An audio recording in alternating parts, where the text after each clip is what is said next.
Jadi awalnya karena kecintaan tersebut ya, apakah di Tasik ya udah ternyata bagus nih apresiasi dari teman-teman baru 40 baso. Saya mau lanjutin, saya mau memecahkan rekor di Tasik, satu orang pertama yang memakan atau yang nyobain bakso di 100 bakso yang ada di Tasik. Dan ternyata udah terpecahkan. Sampai sekarang malah lebih dari 300 bakso yang sudah pernah saya coba. Berarti di Tasik memang sebanyak itu? Sebanyak itu, Ha. Sebanyak itu. 300 titik, dan itu juga pasti belum semua ya? Pasti masih ada? Masih banyak banget. Masih banyak banget yang baru-baru bermunculan juga. Terus terutama yang gerobakan juga emang agak jarang ya untuk saya review karena sulit ya kalau untuk menjelaskan kalau yang gerobak keliling gitu menjelasinnya.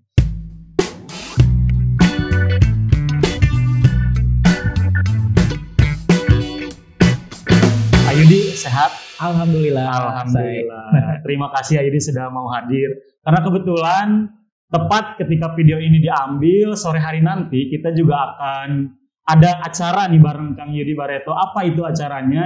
Yaitu bedah buku Hola Barreto, buku terbaru karya Kang Yudi berjudul Hola Barreto, Memoir Yudi Barreto. Nah, di dalam buku ini banyak kisah-kisah yang dituliskan oleh Kang Yudi Barreto ya Kang ya. Kawan-kawan juga selain nanti membaca buku ini, juga nanti dengarkan obrolan saya dengan Kang Yudi.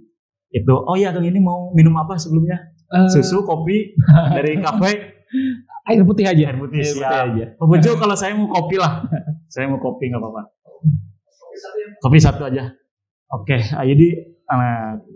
Saya lihat Ayudi akhir-akhir ini justru jadwal Ayudi itu kayaknya lagi bener-bener padat gitu Ayudi. Bahkan dari Senin sampai Senin lagi dalam 24 jam.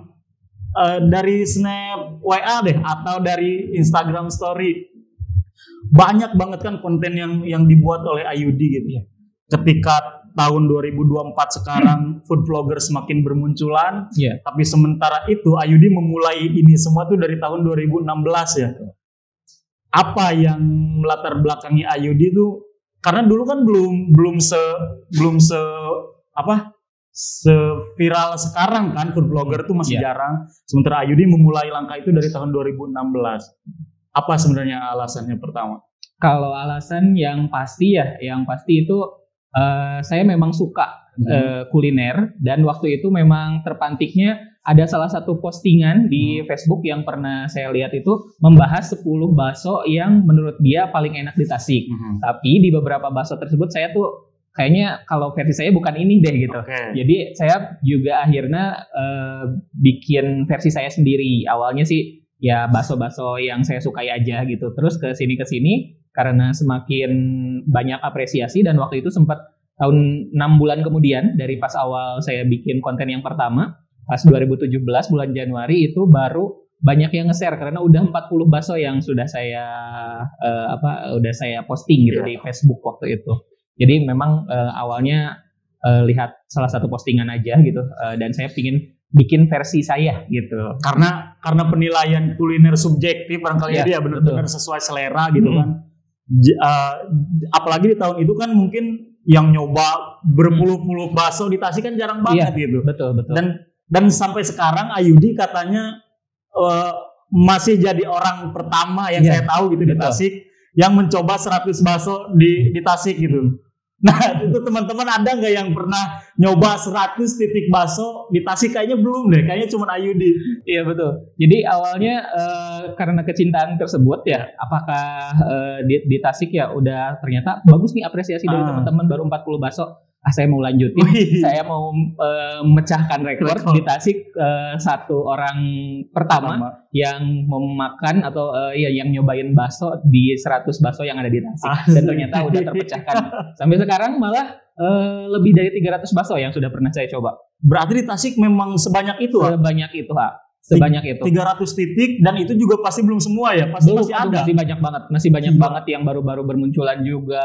Terus terutama yang gerobakan juga emang agak jarang ya untuk saya review karena sulit ya kalau untuk menjelaskan kalau yang gerobak keliling gitu menjelasinnya. Nah, sampai bisa nyoba 300 bakso itu karena informasi terakhir ya cuma 100 gitu. Ternyata sudah nambah 3 kali lipat gitu dari 300. memang dari kecil lah suka bakso atau suka jajan gitu? Suka banget bakso dari kecil. Jadi kalau misalnya dulu mungkin gara-gara ibu saya sendiri ya, ibu kalau misalnya ngajak saya ke pasar gitu atau mungkin dulu kan ke Cihideng, ke kotanya istilah nama. Jadi kalau udah belanja itu biasanya suka ngajak makan bakso gitu, kesukaan ibu gitu. Jadi saya akhirnya ketepaan ya. Berarti ibu juga salah satu orang yang suka kuliner lah gitu di keluarga Ayudi gitu. Selain bakso apa nih yang Ayudi juga udah nyoba dalam cakupan yang luas? Bubur kah atau apa? Bubur di Tasik juga saya kayaknya udah banyak juga nyobain banyak bubur di Tasik. Terus seblak mungkin yang paling banyak itu. Nah, gimana tuh seblak? Seblak sih, kalau seblak itu sebenarnya kalau masa kecil saya tuh nggak ada makanan yang namanya seblak gitu. Saya baru tahu seblak juga kayaknya kesini 5 tahun terakhir lah ya. Atau mungkin 10 tahun terakhir lah gitu. Dulu nggak ada sih namanya seblak, saya baru tahunya ke sekarang. Dan menurut saya sih menarik, awalnya itu mungkin hanya kerupuk ya yang dimasak bersama bumbu gitu. Tapi kesini ya memang saya sendiri kalau pas awal dulu ada kerupuk rasanya kurang pas sih di lidah saya. Agak aneh aja ya kerupuk yang biasa digoreng ini direbus gitu. Tapi kesini mereka semakin berinovasi gitu. Jadi banyak sekali topping-topping yang ada di dalam seblak itu. Jadinya saya bisa menikmati sih. Jadi kalau saya makan seblak emang jarang pakai kerupuk sih. Jadinya pakai bakso terus. Jadi lebih mirip ini makanan Korea gitu nggak sih? Iya mirip. Apa sih? Jadi lebih kayak suki sih sebenarnya. Suki dari Jepang ya. Dari Jepang ya. Gitu. Cuman memang beda di bumbu aja sih. Kalau toppingannya mirip-mirip sih. Awal saya tahu tentang seblaknya. Itu tuh sebenarnya kan kerupuk mentah direbus ya. Terus cabenya itu cabai mentah yang juga langsung diguyur pakai minyak goreng atau air panas itu. Hanya sebatas itu, belum sampai banyak inovasi kayak sekarang nih, sampai banyak topping dan sebagainya. Terus dulu tuh seblak memang difungsikannya gitu untuk nyerencang sangu gitu. Kalau kita nggak ada bosen nih, nggak ada lauk buat makan, udah ada sisa kerupuk misalnya di rumah kan suka ada tuh sisa kerupuk. Ya tinggal disiram air panas, cabenya juga digerus, disiram, udah selesai, itu jadi rencang sangu. Kalau dulu katanya gitu. Itu juga saya tahu dari orang tua saya. Pertama seblak booming mah coba bikin seblak. Nggak bikin nanti gitu, cabai diulek, kerupuk mentah direbus, udah selesai. Tapi kesini kan semakin inovatif lah ya, kreatif lah orang Indonesia, apalagi orang Tasik gitu. Jadi topping-toppingnya tuh agak aneh-aneh jadinya ya. Betul. Yang pernah Ayudi datangi tempat seblak yang toppingnya tuh beda dari yang lain, pernah nggak ada? Kalau dulu sih paling ya kayak topping-topping seafoodan biasanya ya, kayak gitu, olahan-olahan seafood gitu maksudnya. Terus kemarin sempat ada yang isinya jadi apa namanya? Seafood asli gitu, kerang, udang gitu. Bener seafood asli. Bener ada yang kayak gitu. Terus ada juga yang pakai ini kangkung. Kangkung. Kalau dulu kan biasanya paling sayurnya sawi hijau aja gitu. Kalau sekarang ada kangkung juga. Terus ada di Tasik malah ada yang pakai mentimun. Itu kan jarang ya. Gitu. Ini bisa dibahas nanti ya terkait mentimun. Tapi saya ke kangkung dulu. Kumaha itu cari tanah seblak pakai kangkung. Saya baru denger loh ini loh asli. Iya. Kalau yang saya ketahui ya gitu, awalnya itu kayaknya di Garut sih gitu. Ada salah satu seblak yang menyediakan kangkung, terus di salah satu food vlogger juga dari sana, hobi makan Garut, itu posting di TikTok dan akhirnya tayangan itu sampai puluhan juta. Sehingga ya kalau ada yang viral pasti kan ada ATM ya, ada yang meniru juga gitu. Ada salah satu di Tasik juga yang menarik gitu. Mungkin alasannya biar asate dosating mungkin. Jadi kalau makan makanan kerupuk karbo-karboan ya kayak gitu. Ada sayur, banyak sayur mah ditambahin sayur kayak kita makanan sehat nih. Biar tidak terlalu disalahkan. Itu masih ada sayurannya. Bisa jadi. Dan masalah timun di luar kota misalnya. Di bubur kan jarang banget gitu bubur pakai mentimun, tapi di Tasik bubur itu selalu ada irisan mentimun ya di beberapa tempat itu. Kenapa alasannya? Pernah tahu nggak? Biar tambah seger aja sih kayaknya. Jadi kalau mentimun itu bisa bikin ini sih, bisa bikin seger, apalagi kalau di bakso gitu kan. Kalau di sate sih udah itu mah lazim gitu. ya. Itu biasanya suka bikin tambah seger gitu, jadi nambahin timun. Terima kasih Pak Pucuk buat Ayudi juga. Nah, kita sambil ngopi teman-teman. Tapi Ayudi nantilah ngopinya mungkin agak siangan teman-teman. Ini masih air mineral, nggak apa-apa. Lanjut. Nah, timun kan barusan ya, biar karena di Tasik hampir pernah saya ngobrol sama Ayudi. Terus Ayudi kan punya teman dari luar kota katanya. Betul. Teman-teman Ayudi yang dari luar kota aja bahkan sampai komplain gitu. Nah, di Tasik, orang Tasik mah begitu karena timun gitu. Iya, betul. Pernah gitu kan? Pernah. Jadi beberapa teman saya yang memang tinggalnya di luar Tasik gitu, itu tuh merasa aneh dengan bakso aja itu pakai mentimun tuh aneh katanya. Nah, si di Tasik mah pakai timun gitu. Terus apalagi bakso aja udah aneh, ini ditambah lagi bubur ya. Iya. Bubur itu nggak lazim, kayaknya memang cuma di Tasik ya gitu. Yang ada irisan timun. Iya, irisan timun. Kalau kuah kuning, kan biasanya ada kuah kuning kalau bubur. Di Tasik ada juga. Di Tasik ada beberapa yang pakai kuah kuning juga ada, tapi lazimnya bubur di Tasik nggak pakai kuah kening. Jadi si buburnya itu memang tidak terlalu kental gitu. Biasanya kan kalau yang pakai kuah kuning itu buburnya memang tipikal yang justru yang kental. Jadi si kuah itu bikin tambah jadi agak sedikit encer gitu. Membantu untuk selain juga nambahin rasa juga ya gitu. Nah, itu teman-teman pengetahuan baru kan. Kita kalau biasanya kalau makan bubur ya makan bubur aja gitu, nggak diperhatiin apa-apanya. Tapi berhubung Ayudi sekarang memang sudah jadi bagian pekerjaan ya. Iya, betul. Jadi mau nggak mau harus diperhatikan tuh setiap keunikan satu sama lain. Dan saya juga punya fun fact nih tentang Ayudi nih. Ayudi itu sebelum dulu jadi food vlogger teman-teman, itu tuh sudah bekerja di luar kota di Jakarta ya. Dan secara finansial barangkali memang sudah sangat cukup ya Ayudi ya, sudah sangat cukup di Jakarta waktu itu. Tapi ada satu hal hebat menurut saya yang bikin Ayudi akhirnya ngambil keputusan untuk meninggalkan pekerjaan sebelumnya. Boleh diceritakan nggak sebelumnya kerja di mana, terus kenapa akhirnya memutuskan untuk udahlah saya balik lagi ke Tasik, saya harus hidup mandiri di Tasik. Boleh diceritakan nggak? Jadi saya tuh dulu bekerja di PT Astra Daihatsu Motor. Itu produksinya tuh Xenia, Avanza, itu saya yang produksi gitu. Kan waktu pas saya masih di perusahaan tersebut ada juga yang Terios Ras gitu.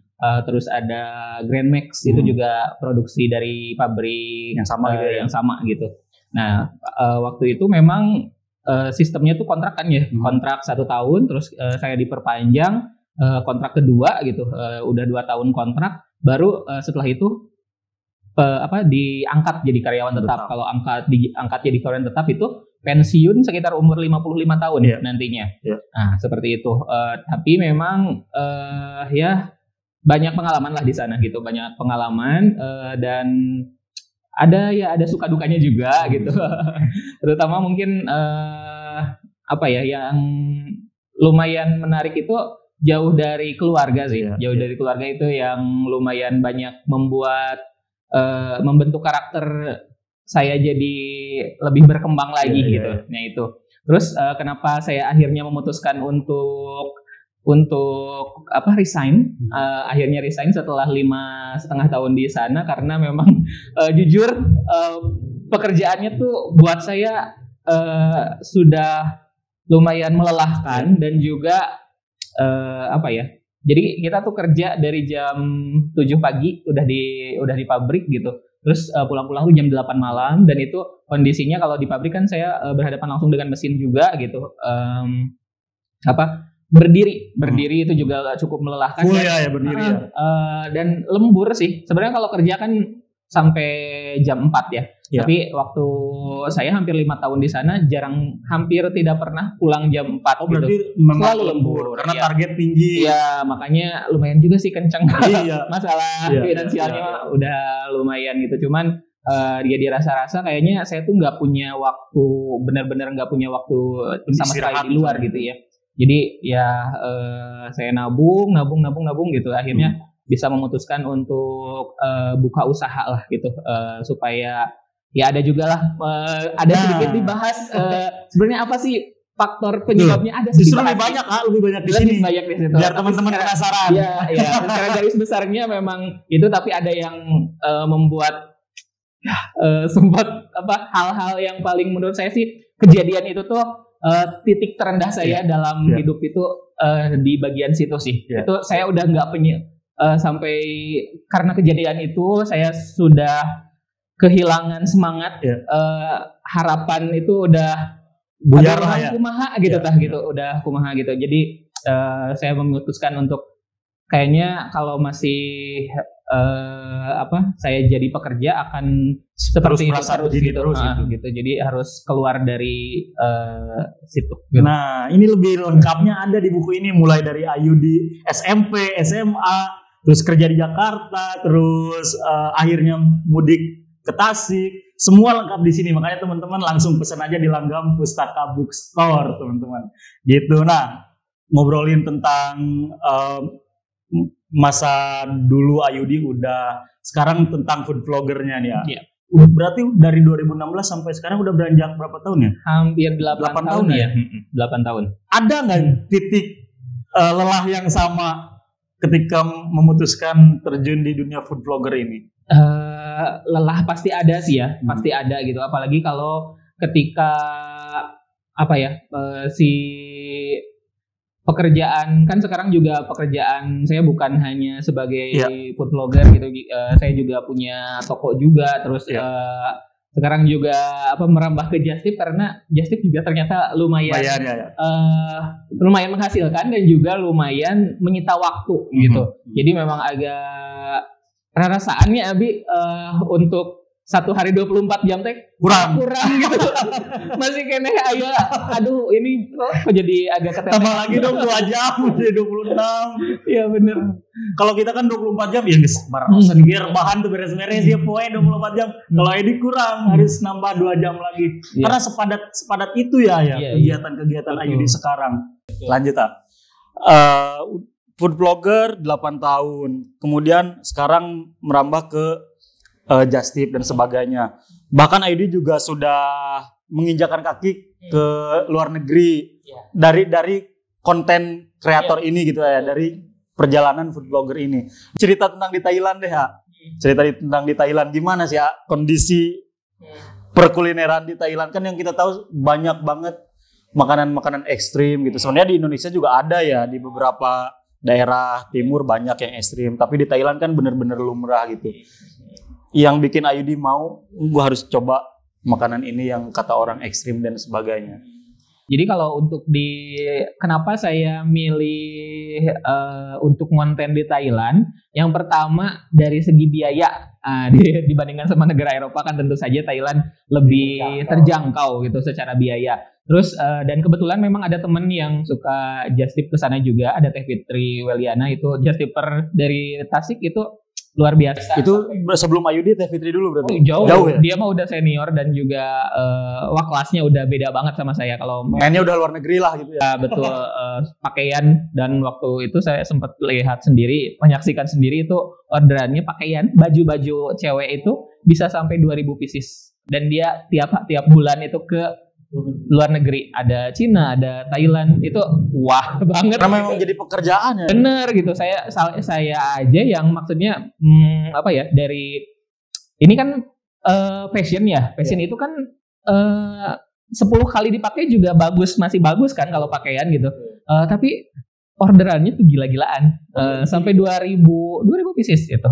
Saya sendiri yang ini cuman makanan ya, Just Tip-nya makanan gitu. Agak pusing juga ya. Enggak langsung habis kan kalau makanan gitu, tapi enggak bisa sebanyak beliau gitu. Apalagi itu kan bukan yang sekali habis ya pakaian. Iya itu.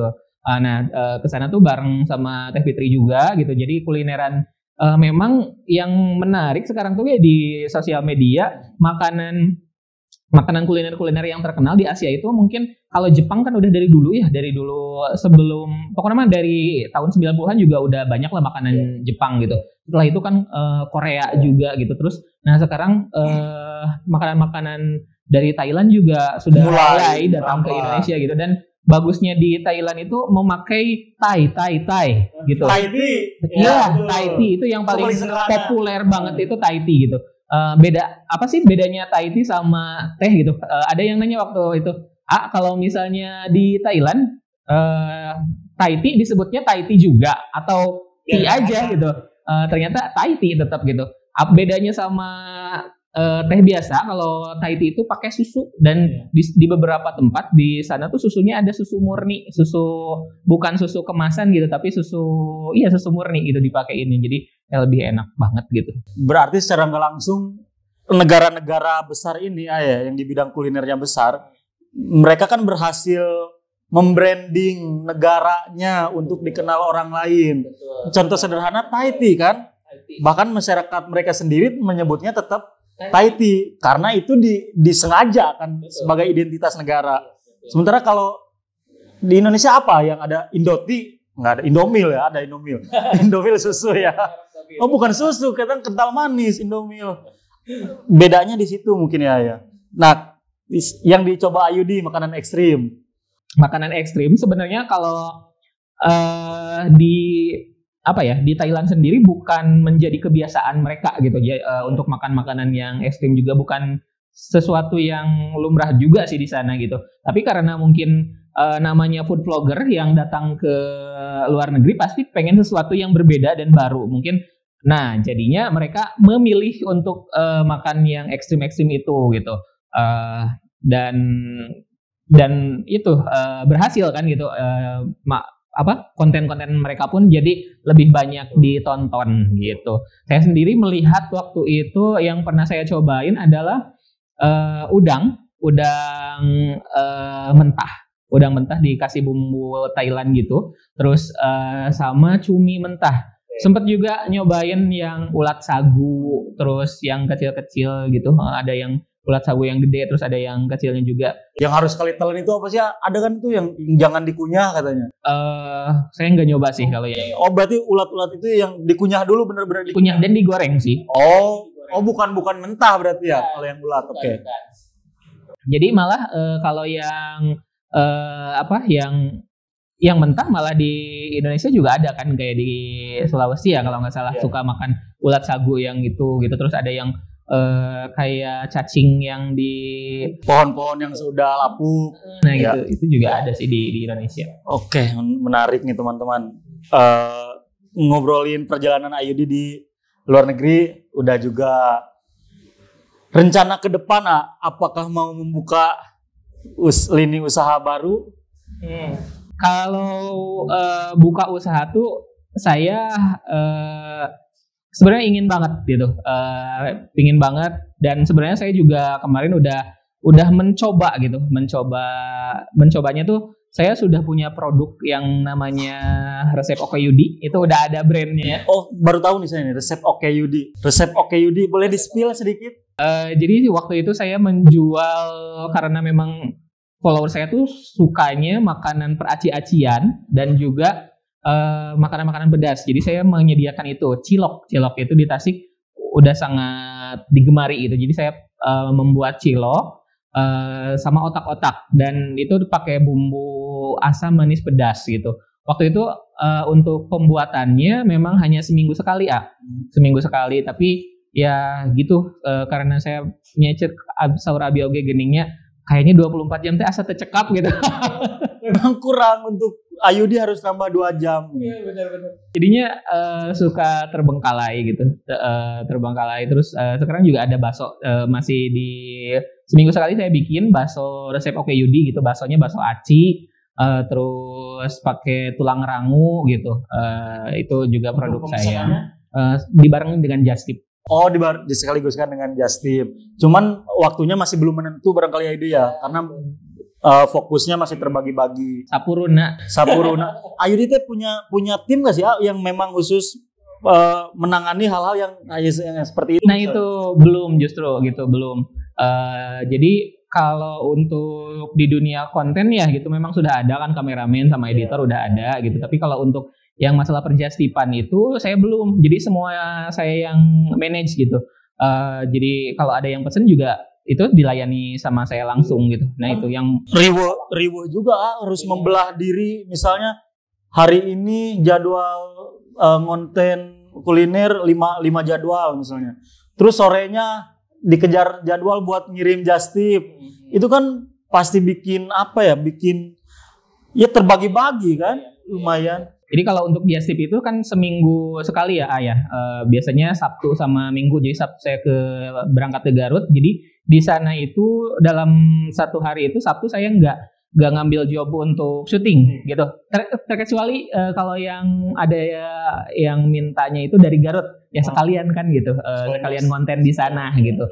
Tapi kalau misalnya untuk di Tasiknya sendiri saya nggak ambil di hari Sabtu gitu. Nah setelah pulang dari sana biasanya agak sorean, baru di sini tuh udah ada 3 orang kurir itu yang menunggu dan kita langsung packing, langsung kirim sebagian yang bisa dikirim hari itu dan juga sebagian lagi disimpan di freezer dan dikirim keesokan harinya gitu. Kalau untuk tim yang lain sih belum ya gitu. Kalau untuk bakso sih memang saya dibantu sama adik gitu. Bakso otak-otak sama itu bumbunya itu dibantu juga sih sama adik. Satu orang. Masih tetap kurang dong kalau menurut saya. Karena ratusan kan tadi 300 dengan harus dikirim hari itu juga. Paling kalau dari Sabtu misalnya dikirimnya Minggu ya?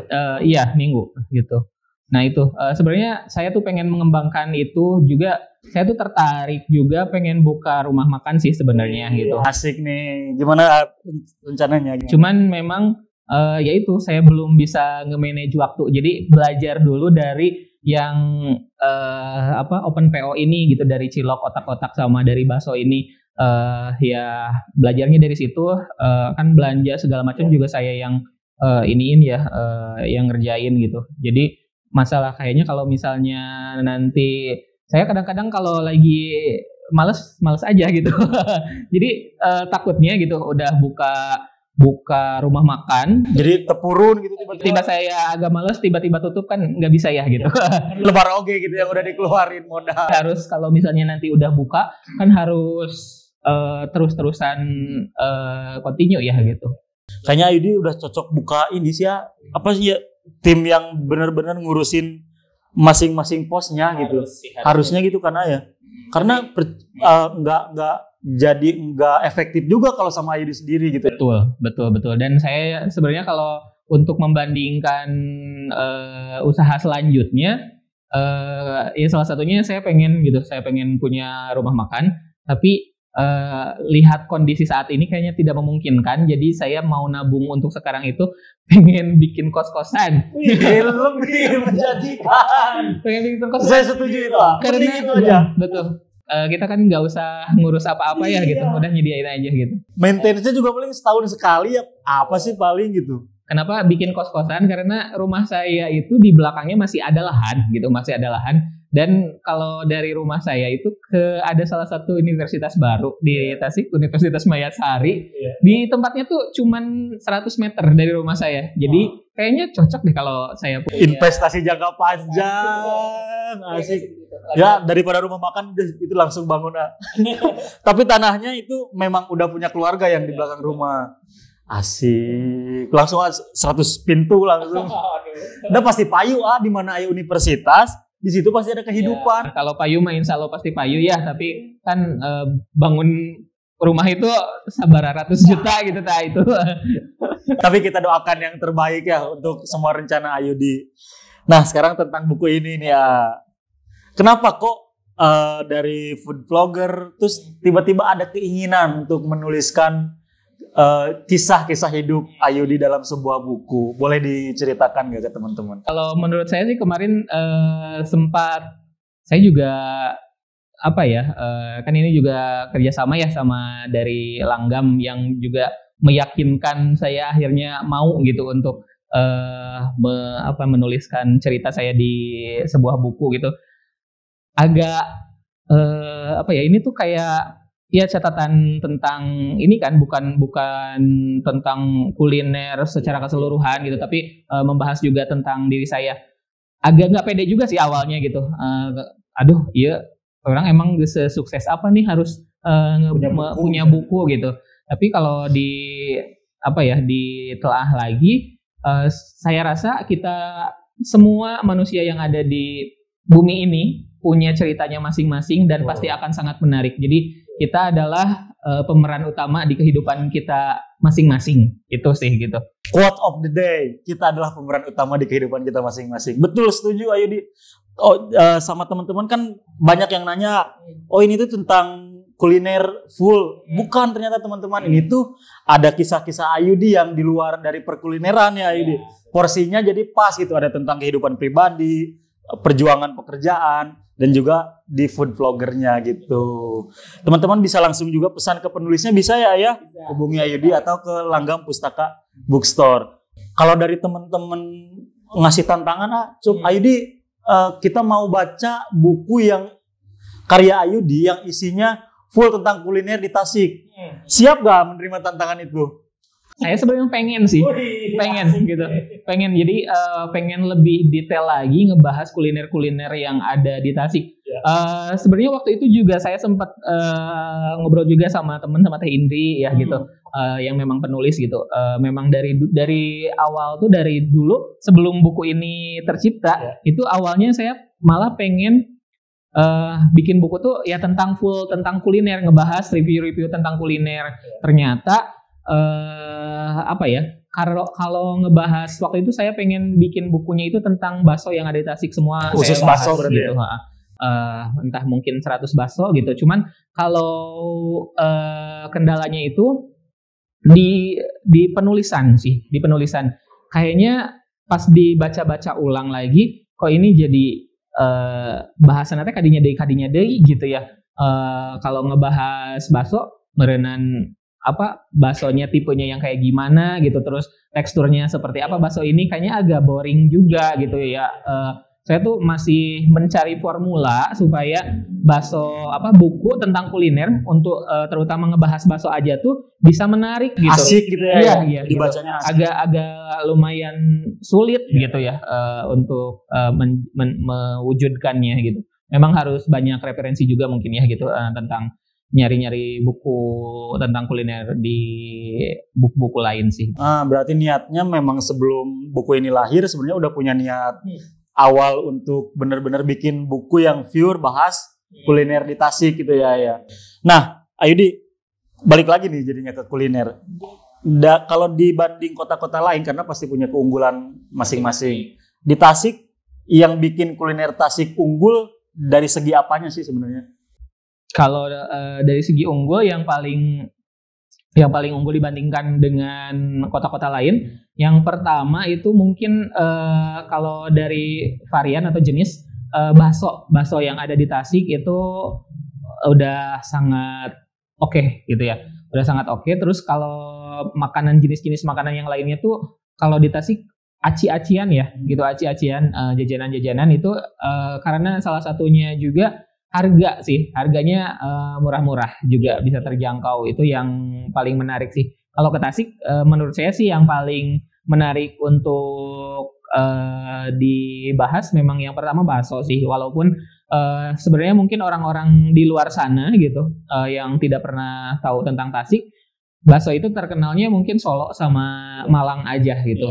Padahal Tasik sendiri punya identitasnya sendiri ya. Betul dibanding sama bakso yang ada di luar kota. Termasuk bubur juga. Saya ke Garut aja. Kalau di Tasik tuh sarapan bubur ya pengkolan aya, sama juga dengan bakso ya. Kalau untuk makan siang itu bakso di mana-mana. Dan juga kalau untuk bakso, walaupun kita udah makan nasi gitu, tetap aja pengen ngabaso. Tetap aja pengen ngabaso. Dia memang orang Tasik itu seperti itu gitu. Ngabaso ongkoh, sangu ongkoh gitunya. Kalau sempat saya lihat beberapa kali ke Garut tuh pagi-pagi, kayaknya bubur juga nggak terlalu sebanyak yang ada di Tasik gitu. Kalau bakso sama sih, bakso di Garut banyak juga gitu. Kalau jamnya kan di Tasik mah pagi, siang, malam bisa nemuin bakso. Pagi, siang, malam nemuin bubur. Di kota lain kan nggak itu gitu ya. Di Tasik kan banyak yang bakso bukannya malam atau bubur yang bukannya juga malam gitu ya.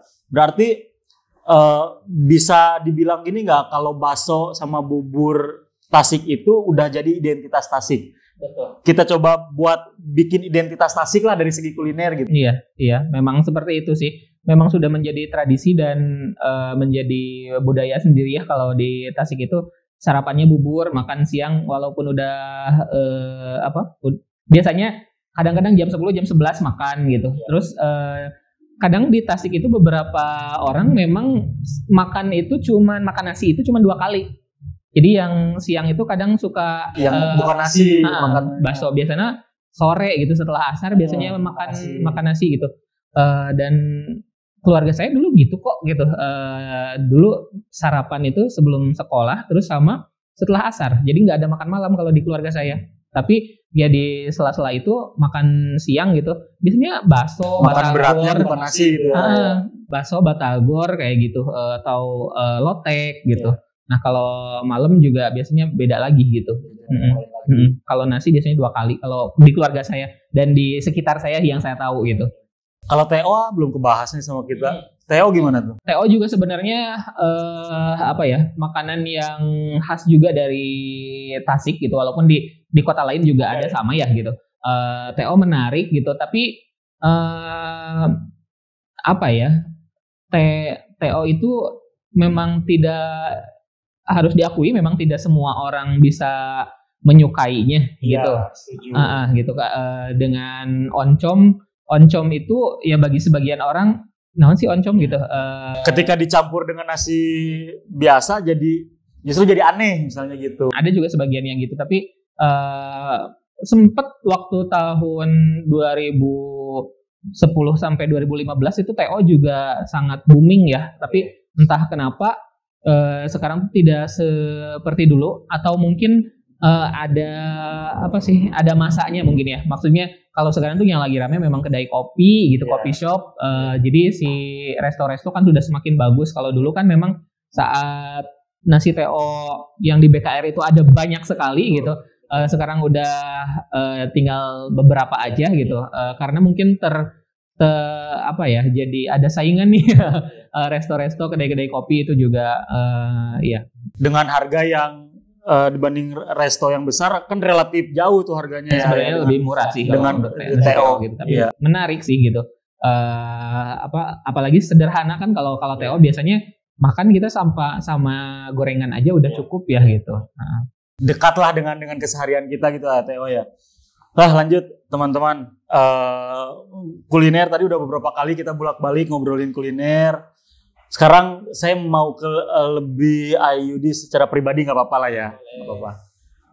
Goals Ayudi nih, goals Ayudi ketika sekarang kita nggak bisa memungkiri nama Ayudi di kota Tasikmalaya sebagai food blogger kan sudah besar gitu. Ketika nama besar itu diraih, pasti ada beban sendiri dong yang membatasi kehidupan pribadi Ayudi gitu. Gimana Ayudi buat meminimalisasi hal itu gitu? Ketika ya kalau masyarakat kita kan kalau udah ada nama besar harus pasti fokusnya tuh selalu baik, selalu dermawan dan sebagainya.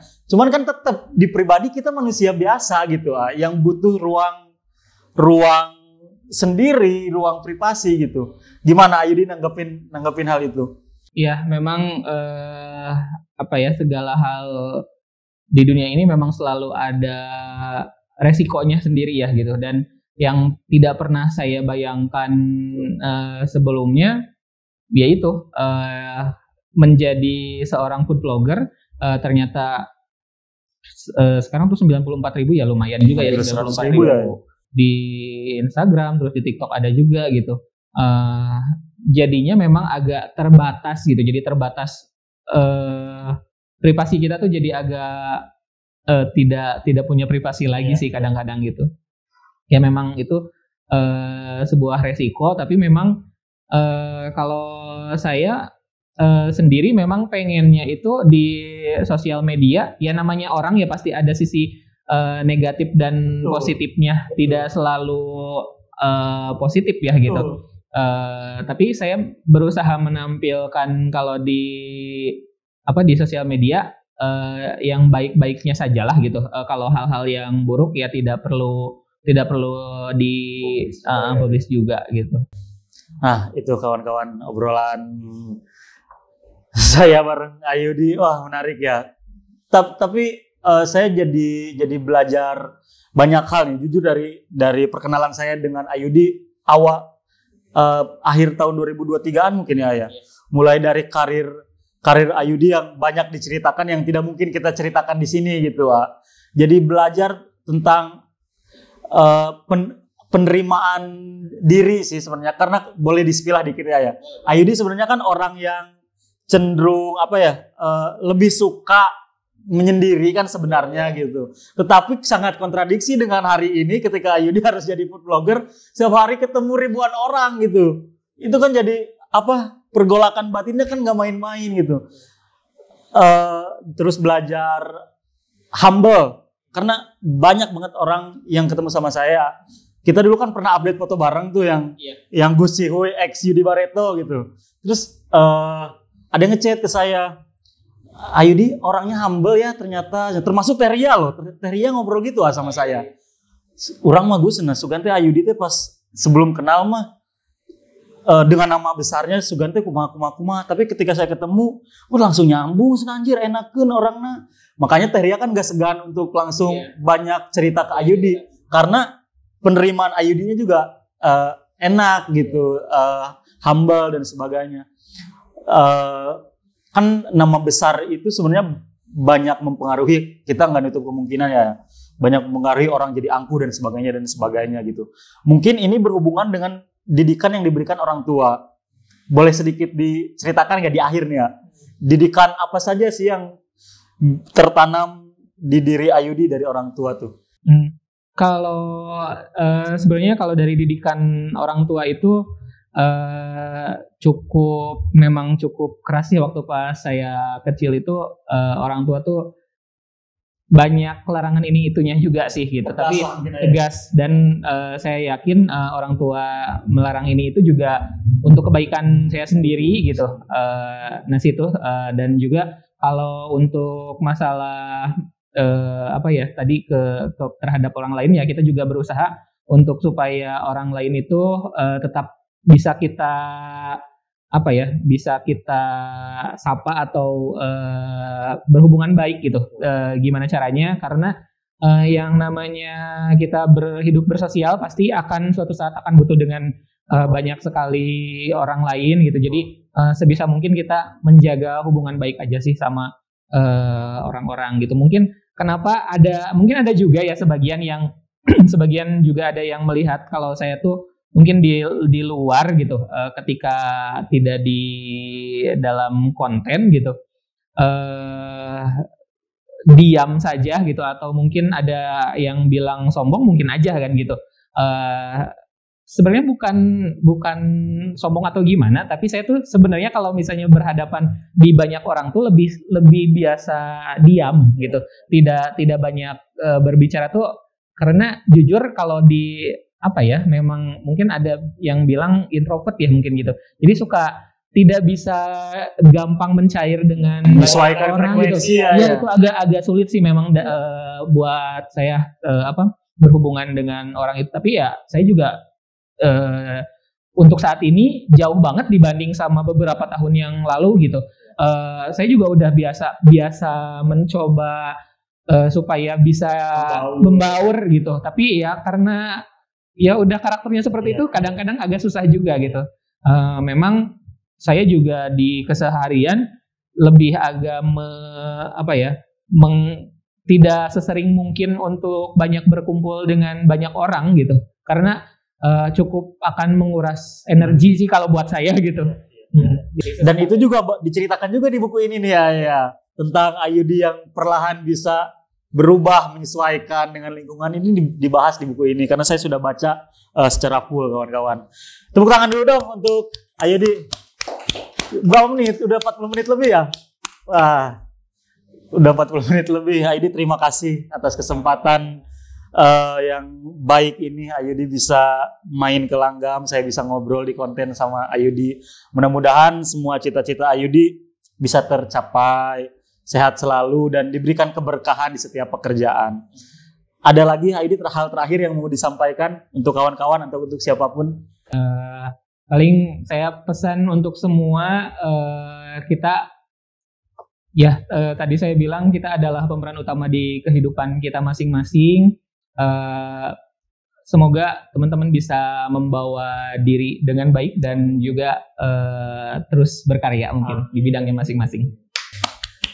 Karena kita adalah pemeran utama di kehidupan kita sendiri, maka lakukanlah yang terbaik untuk kehidupan kita. Itu saja barangkali kawan-kawan, Siniar Langgam Pustaka hari ini bersama Yudi Barreto. Mudah-mudahan bermanfaat untuk kawan-kawan. Tunggu konten-konten lain di Langgam Pustaka TV, obrolan-obrolan saya dengan tokoh-tokoh di Tasikmalaya yang punya cerita luar biasa hanya di Siniar Langgam Pustaka. Terima kasih. Assalamualaikum warahmatullahi wabarakatuh.